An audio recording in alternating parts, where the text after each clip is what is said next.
Bismillahirrahmanirrahim. Assalamualaikum warahmatullahi wabarakatuh.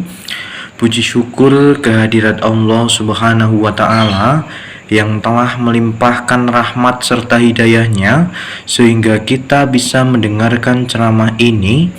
Sholawat serta salam semoga selalu tercurahkan kepada junjungan kita Nabi Muhammad Rasulullah Sallallahu Alaihi Wasallam beserta keluarga dan sahabat-sahabatnya yang kita nantikan syafaat beliau di yaumul qiyamah. Hari ini saya akan memberikan sedikit ceramah yang berjudul orang-orang yang dikabulkan doanya. Doa adalah senjata orang mukmin, inti dari ibadah dan penghubung langsung antara seorang hamba dengan penciptanya, yaitu Allah Subhanahu wa Ta'ala. Allah berfirman dalam surat Al-Mu'min ayat ke-60 yang berbunyi, A'udzubillahi minasyaitonirrajim, wa qala rabbukum ud'uni astajib lakum innalladzina yastakbiruna an ibadati sayadkhuluna jahannama dakhirin.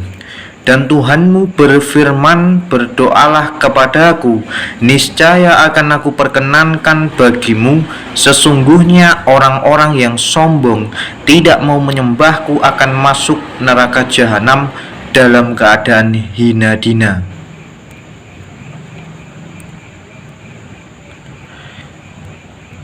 Di dalam ayat ini, kenapa doa kita belum juga dikabulkan?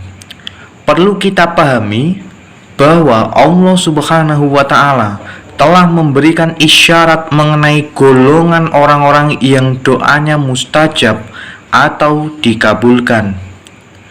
Allah akan menyukai orang yang senantiasa berdoa kepadanya, karena berdoa merupakan salah satu ikhtiar, bentuk komunikasi sebagai seorang mukmin dan kepada penciptanya. Berdasarkan hadis-hadis Rasulullah, ada beberapa kelompok manusia yang doanya tidak tertolak dan dijamin dikabulkan oleh Allah Subhanahu wa Ta'ala. Yang pertama, orang yang berpuasa hingga berbuka. Rasulullah Shallallahu Alaihi Wasallam bersabda, 3 kelompok orang yang doa mereka tidak tertolak adalah orang yang berbuka, orang yang berpuasa sampai berbuka. Waktu berbuka adalah waktu yang sangat mustajab. Manfaatkanlah untuk memohon kebaikan dunia dan akhirat. Puasa merupakan salah satu ibadah yang harus dilakukan umat muslim, terutama menjelang Ramadan beberapa hari mendatang. Kemudian yang kedua, pemimpin yang adil. Pemimpin yang adil mendapatkan kedudukan istimewa di sisi Allah Subhanahu wa Ta'ala. Doa mereka didengar karena mereka menanggung beban umat dan berbuat keadilan di atas bumi Allah. Menjadi seorang pemimpin haruslah adil. Konsep adil di sini adalah sama rasa dan sama rata. Ketika pemimpin berbuat tidak adil, maka dia bukan merupakan pemimpin yang ideal.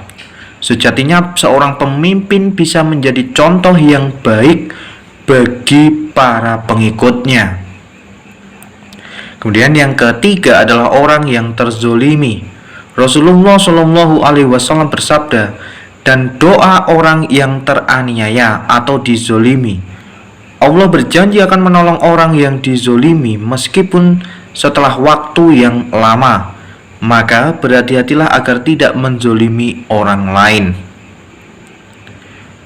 Doa orang yang terzolimi merupakan salah satu doa yang mustajab, karena orang yang terzolimi pasti akan ditolong oleh Allah Subhanahu wa Ta'ala. Karena sejatinya orang yang terzolimi ini permohonannya akan langsung dikabulkan oleh Allah tanpa adanya hambatan sedikit pun. Kemudian yang keempat, doa orang tua, terutama doa ibu. Doa orang tua khususnya ibu kepada anaknya adalah doa yang sangat didengar oleh Allah. Ridho Allah terletak pada ridho orang tua, dan murka Allah terletak pada murkanya orang tua. Hal ini sudah jelas dan sudah diriwayatkan dari berbagai hadis bahwa ridho orang tua merupakan ridho dari Allah Subhanahu wa Ta'ala.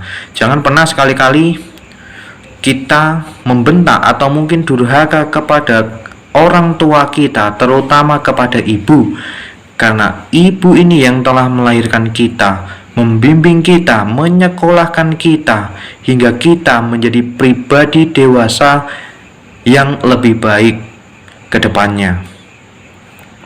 Kemudian yang kelima adalah doa seorang musafir atau orang yang sedang dalam perjalanan baik. Orang yang melakukan safar untuk tujuan kebaikan, termasuk silaturahmi, mencari nafkah yang halal, menuntut ilmu, memiliki doa yang mustajab. Seorang musafir atau orang yang sedang dalam perjalanan baik melakukan sebuah ikhtiar demi mencari berkah dalam menuntut ilmu, dalam mencari nafkah dan bersilaturahmi.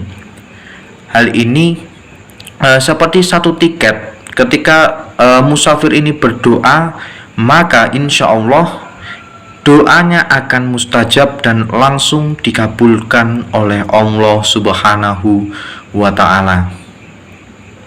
Kemudian yang keenam, doa anak yang soleh. Anak yang soleh yang mendoakan kedua orang tuanya, baik saat mereka masih hidup maupun setelah wafat, adalah investasi akhirat yang doanya bakal dijabah.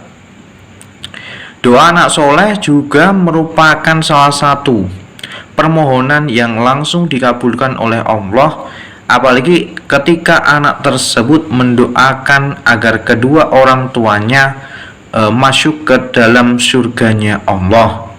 Karena anak yang soleh, seperti yang saya katakan tadi, merupakan investasi akhirat yang sangat-sangat baik dan sangat-sangat berkah. Kemudian yang ketujuh, orang yang membaca doa Nabi Yunus, La ilaha illa anta subhanaka inni kuntu minaz zolimin. Barang siapa berdoa dengan doa ini, terutama dalam kesusahan, Allah akan melepaskannya dari segala kesulitan tersebut. Doa Nabi Yunus ini ditujukan baik bagi kaum yang terzolimi, karena doa ini akan dijabah oleh Allah ketika manusia berada dalam kesusahan, dan Allah akan mengabulkan permohonan dari kesulitan yang dihadapi oleh manusia tersebut. Kemudian poin yang ke-8 yaitu doa dari orang yang menghafal Al-Quran seperti hafiz dan hafizo. Orang yang hafal Al-Quran doanya sangat mustajab. Bila berdoa dengan doa itu pasti akan terkabulkan. Seorang hafiz atau hafizo yang sudah menghafalkan Al-Quran secara lengkap, ketika dia memohon pertolongan kepada Allah, maka hari itu juga insya Allah akan terkabul semua doa-doanya. Karena seorang hafiz tentunya merupakan orang-orang pilihan yang memang sudah diniatkan untuk beribadah dan beriman kepada Allah Ta'ala. Jika kita merasa belum termasuk golongan yang ada di atas, maka berdoalah dengan adab yang benar.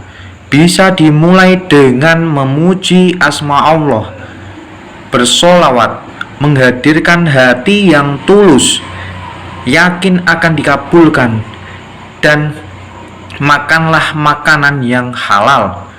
Jangan pernah sekali-kali memakan makanan yang sudah diharamkan oleh Allah Ta'ala. Ingat, Allah tidak hanya mengabulkan doa sesuai keinginan kita, tapi Allah juga akan memberi apa yang kita butuhkan dan apa yang terbaik bagi diri kita.